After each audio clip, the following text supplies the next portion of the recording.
Hey, first graders, it's so great to see you again. Today we have an awesome in our poetry unit, so let's get started. We're ready to start our reading lesson. Today we are going to be investigating inspiration.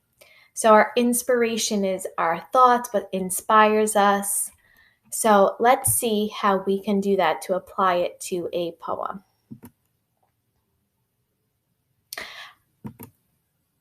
Poets are inspired by the beauty around them, their emotions, people, and day-to-day events. When we read, we connect with a poem by relating to what we know about the big idea that the poet is sharing. So we're using our background knowledge, our experiences to connect with the poet. We are trying to see how we can make that text to self connection.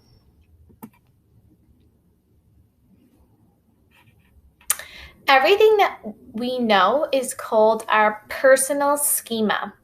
We activate our schema when we put our own experiences into the poetry.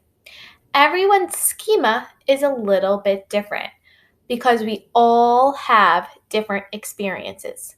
Can you say that word schema with me? Ready? 3, 2, 1. Schema. Like I said, it's our own personal experience.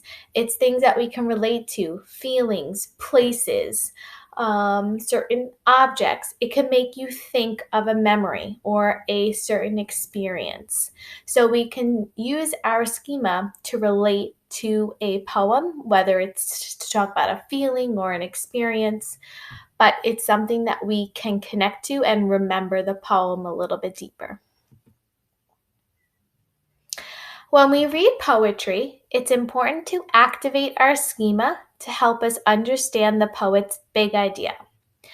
So let's take a look at our own schema and see how it affects how we read. All right, boys and girls, let's look at our chart here. Our first is going to be in reference to summer.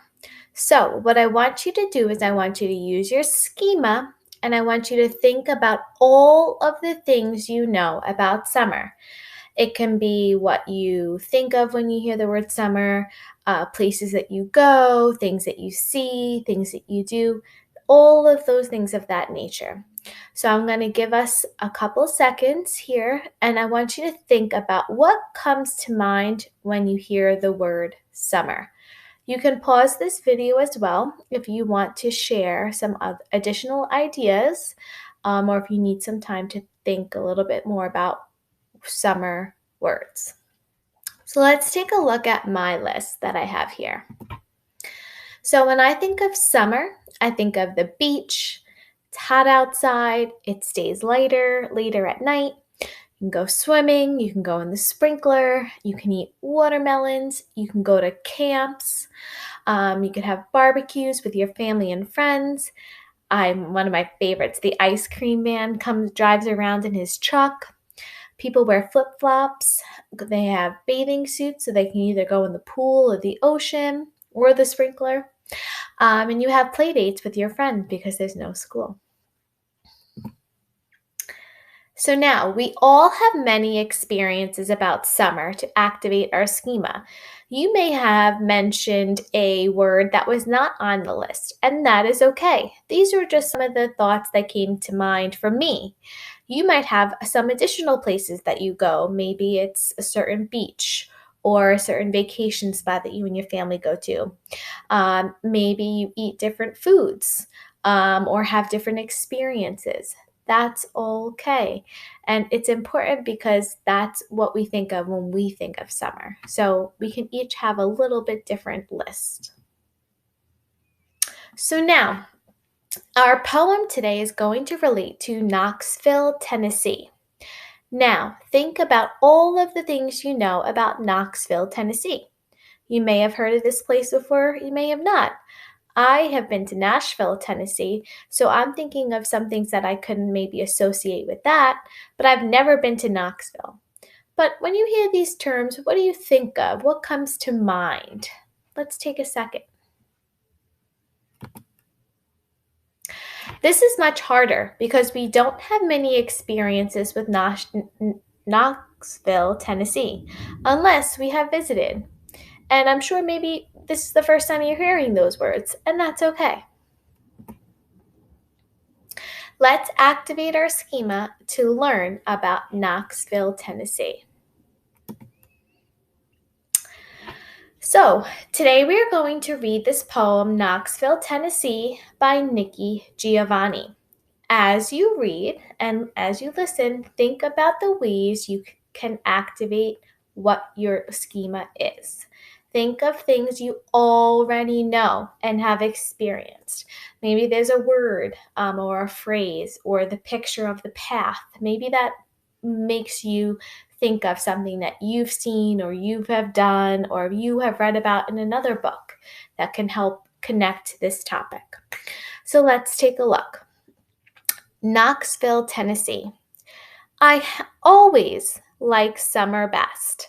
You can eat fresh corn from Daddy's garden, and okra, and greens, and cabbage, and lots of barbecue, and buttermilk, and homemade ice cream at the church picnic, and listen to gospel music outside at the church homecoming. And you can go to the mountains with your grandmother and go barefooted and be warm all the time, not only when you go to bed and sleep. So now, what do you know about Knoxville, Tennessee? So when I was thinking of that poem, I was kind of thinking a lot about my experiences with summer. I was thinking about eating fresh corn. When I was little, I would go down to the Jersey Shore, so I would think about the shore and being with my grandparents. We would always sit on the stoop with my grandma during the summertime and have ice cream. So I was definitely able to make some connections to this text. So this is additional list of words that I read from the poem that we can jot down to know a little bit more about. So we have fresh corn, gardens, okra, greens and cabbage, barbecue, buttermilk, homemade ice cream, music outside, church picnics, mountains, barefoot, warm all the time.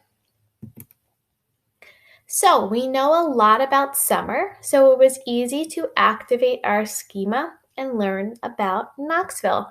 So you'll see here that there are some words that are similar or similar activities, but we can get a connection to what is going on in this place.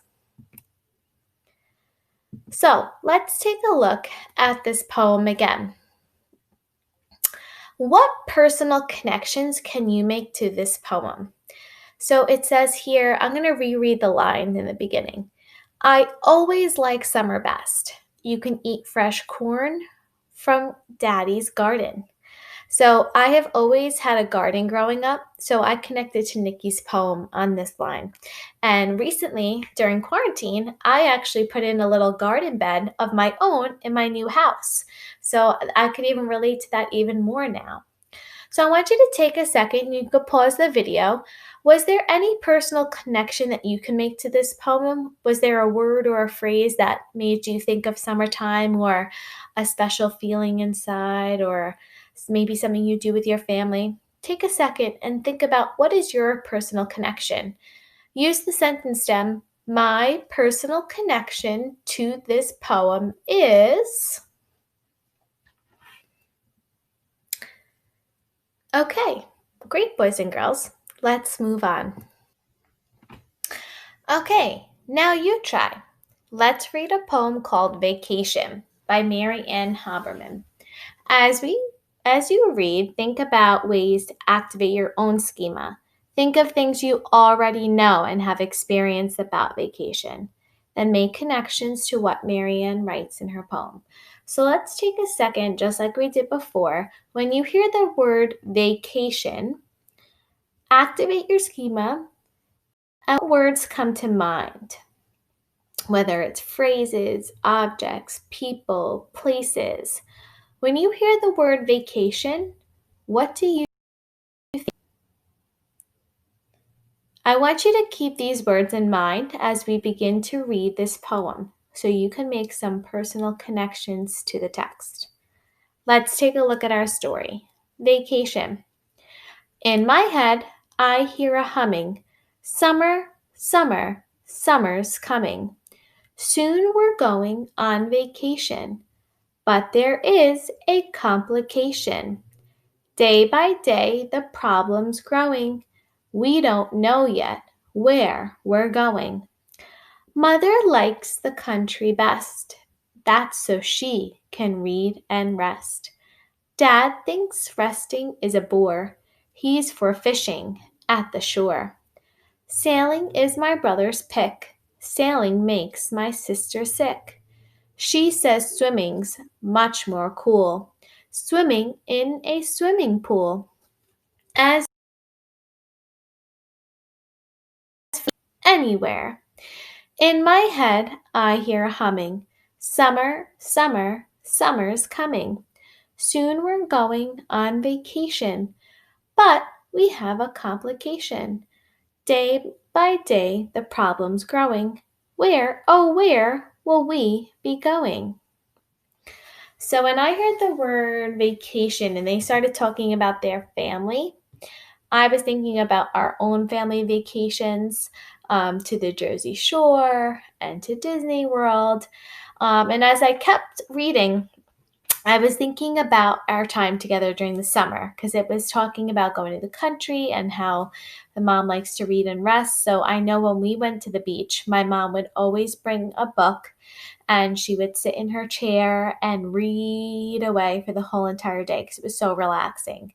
And my dad loved to be on the shore. He would bring us buckets and of sand and water to build sandcastles all day. And I really related to this poem a lot too, because my sister wasn't really a fan of the beach. She was more about the pool. And we had a little mini pool back at our house, and she loved doing that. And it didn't really matter to me where we went. It was just important that we were all together. So I really liked this poem a lot, and I kind of thought of my experience of being at the Jersey Shore with my family and all the different things that we liked to do together. So what was your connection to this story? What did you think about? What words or phrases or events did you have in mind? What did you think about when you were reading this poem? You can use the sentence stem, my personal connection to this poem is, and share out loud. Awesome. So remember, it's important for readers of poetry to activate their schema and make personal connections to their poetry they read. Poets want you to connect to their writing through their own experiences. While reading poetry, you can be an active participant. Ask yourself the following questions. How can I activate my schema to better understand the poet's message? What connections to my own life can I make? Can I say, I did that, or I knew that, or I get it? Awesome job today, boys and girls. Remember, activate schema, our personal experiences, what we know, can help us reading poems. So keep up the hard work. We miss you so much. Today.